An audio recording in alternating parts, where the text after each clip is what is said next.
Good morning guys. So punta ako ngayon sa beach. Hindi ko alam kung beach yung tawag dun. Pero parang magka-camping lang ako dun sa tabi ng dagat. So dun na rin ako magla-lunch. Dun na magluluto ng lunch. So wala lang, para lang ma-relax. So yan, so sige. Punta tayo dun. Bye. So ngayon bibili muna ako ng butane kasi konti na lang yung butane ko dyan. Baka hindi ako makapagluto doon pagpunta ko. So siguro doon na lang ako bibili sa gasoline station. Hindi ko alam kung nakikita niyo ako, pero yan. Doon na lang tayo bibili sa may gasoline station. Okay?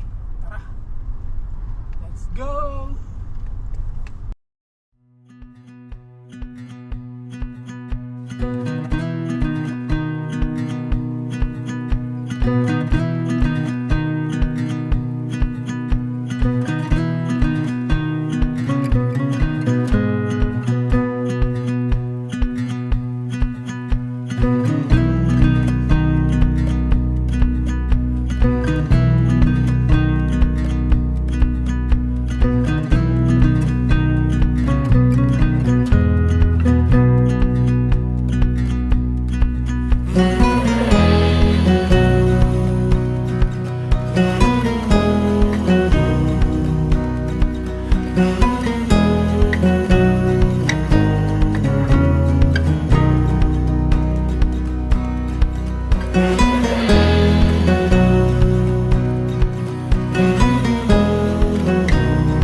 So may nakita ko na ako medyo $21.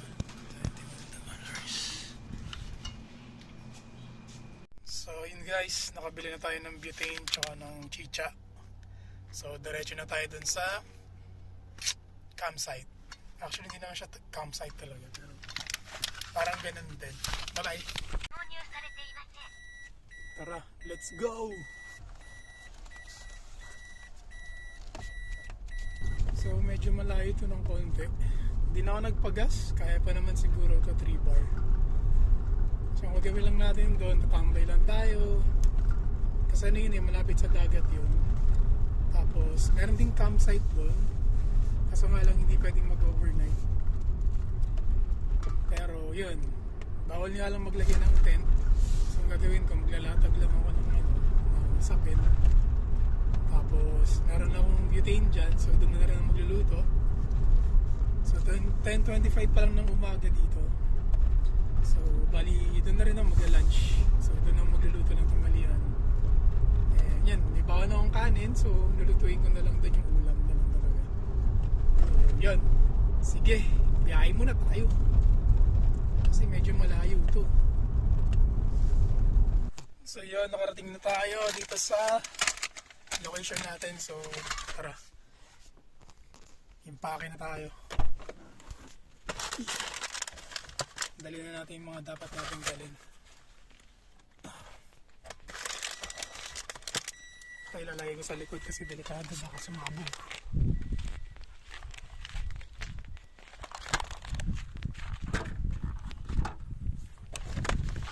Ayan yung mga ano natin, mga gamit. So tara, impake muna tayo.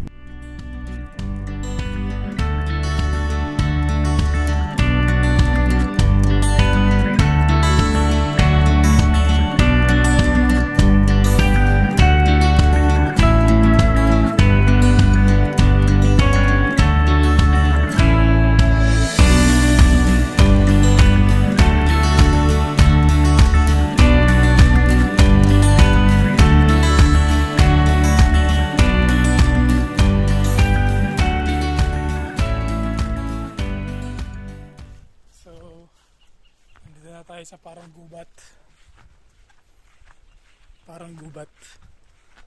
Ito yung mga dala natin, nakapagkain, yung mga gamit. So ako lang naman mag-isa, so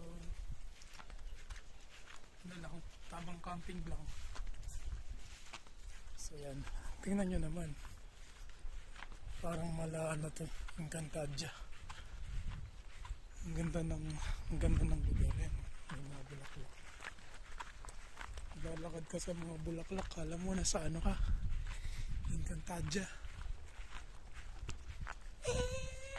So maya palipad din tayo ng drone. Tingnan natin yung view.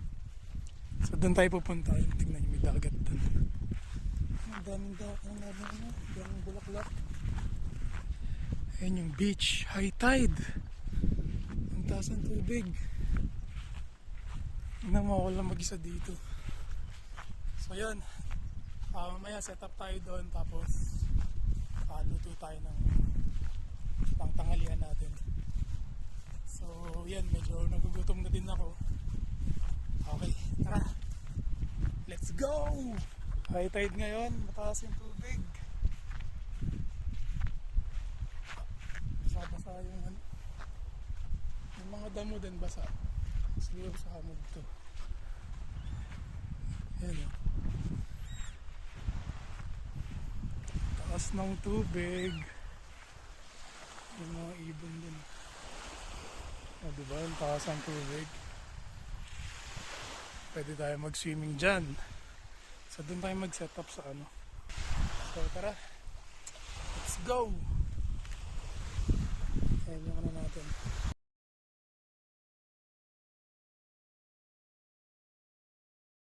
So doon tayo magluluto sa ano, sa may lamesa kasi baka hindi ko sure baka kung ano baka masunog itong mga damo. Pagkalitan tayo. So doon natin lulutuin. Okay. Ayan, dyan tayo magluluto. So dito ko isa-set up yung lutuan natin. Tayo lulutuin natin manok tsaka hotdog lang. Gawin nating adobo yung manok. Tapos prito natin yung hotdog. Grabe yung lasang trip ko, no? So,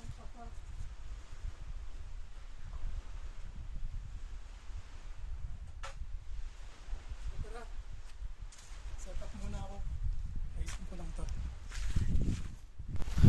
May problema guys. May dala nga akong ulam tsaka mga pagkain. Tapos may lutuan din. Ang problema ko ngayon, saan ko lulutuin? Kasi nakalimutan ko yung kawali. Patay tayo dyan. Siguro yung gagamitin ko na lang lutuan, itong ano, pinaglagyan ng kanin. Nalimutan ko, sabi na nakalimutan ako. So ito na lang yung gagamitin ko. Tatanggalin ko na lang siguro yung kanin dito. Tapos, yan, dito ko siya lulutuin. So ang galing ko, ano? Grabe. Nakalimutan ko ano pa importante, yung pa nakalimutan. So dito tayo magluluto. Yan. O, diba? Kaya yung setup natin. Let's go! So yung kanin, lipat muna natin dito. Wala, nakalimutan yung kawali. Mahusay. Lagyan muna natin dito yung kanin bakal.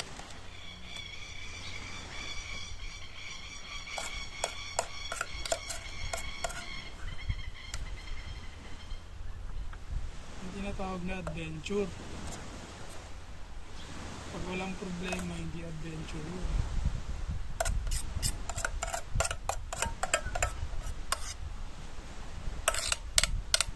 Yan ang abo yung sinasabi ko. Naglaglagan na yung kanin. Tapos ito natin to. Kaya natin hugasan, diretso na. Prito muna natin yung hotdog.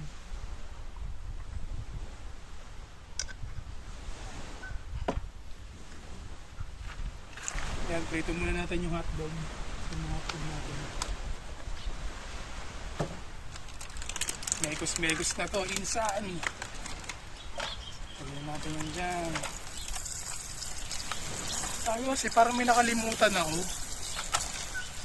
Yun na nga, nakalimutan ko nga yung ano, kawali. Kasi sa adobo ko, minix ko na siya dito. Yung toyo, suka, paminta, asukal, tsaka laurel. So bawang na lang yung ano, yung kulang. So yung bawang kasi, gusto ko siyang ano tustayin muna bago ko siya ihalo sa manok.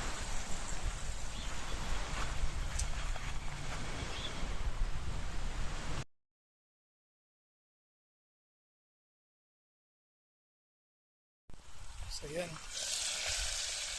Bukulo na.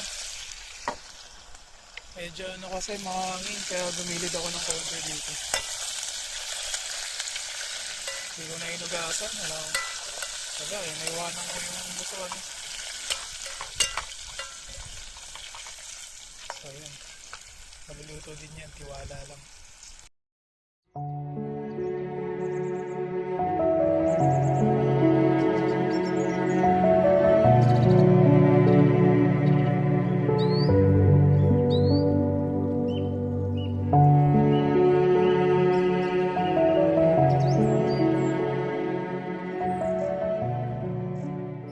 So yan, luto na yung hotdog. Next na natin yung ano, adobo. Lagyan na natin yan. Mekos na yan, sir.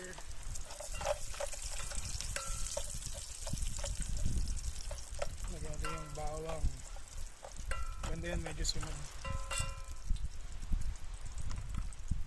Okay na yung hotdog natin. So far, hindi naman siya hilaw, luto na. Kak.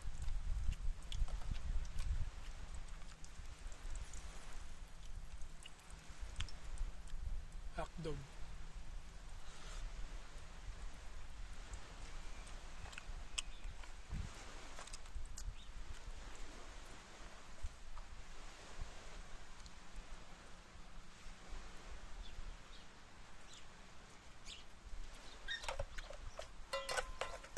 Medyo mahangin kasi ng konti.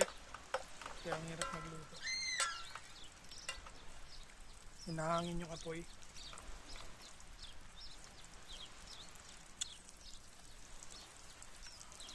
At ito nga, minadali ko na po yung pagluluto para mabilis po maluto yung adobo. So yun, update sa adobo. Kumukulo na po. Ito po yung hotdog. Then yung kanin. So yun, tara, punta muna tayo dun sa may dagat. So niluluto pa naman natin, medyo matigas pa yun. Ano? Wala, fast dagat. May tide na high tide oh. Oh, diba? High tide. Sarap sana lumangoy kaso ang lamig talaga, sobra. Nakalipad tayo ng drone day. Diyan tayo pesa mamaya. Let's go mga sir. So tara, tapusin muna natin yung niluluto natin para makapag-lunch na tayo. So medyo nagugutom na rin asawa. So tara. Yun, so luto na yung adobo tsaka yung manok. Kakain na tayo. So yan, luto na yung adobo tsaka yung manok. Adobo tsaka yung manok. Yung hotdog tsaka yung adobo. So yan po, luto na siya. Wait, sira kasi yung ano natin eh.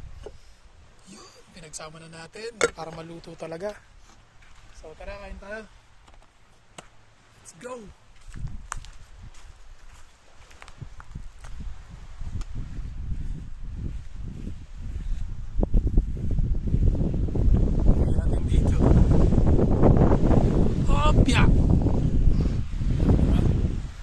Saan ka pa? Kunin natin yung adobo. May tao pala dun sa likod. Isti na yun. Let's go! Hi guys. May tao pala dun sa likod. Hindi ko alam. Food trip.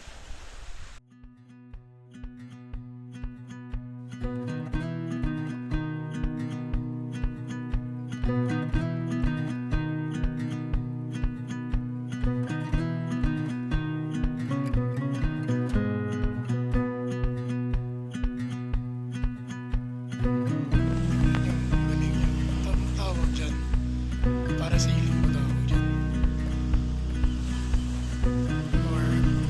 Para surfing. Kasi nagsasurf siya habang nagka-parachute eh. Para circuit siguro yan.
Yun, so impake na tayo. Uwi na. So tara, pack up muna tayo. Bye guys. Ang problema, dadaan lang yan. Di natin dapat tinatambayan yan. Lumabas ka at enjoyin mo ang kalikasan dahil ito ang magsisilbing medisina sa iyong lungkot at isipan. Huwag mong isipin masyadong sinasabi sa ng ibang tao dahil ikaw at ikaw lang din naman ang makakaayos ng problema na yan. Tandaan natin na walang ibibigay ang Diyos na problema na hindi natin kayang lagpasan. Kaya manalig at maniwala ka lang sa Kanya. God will always provide.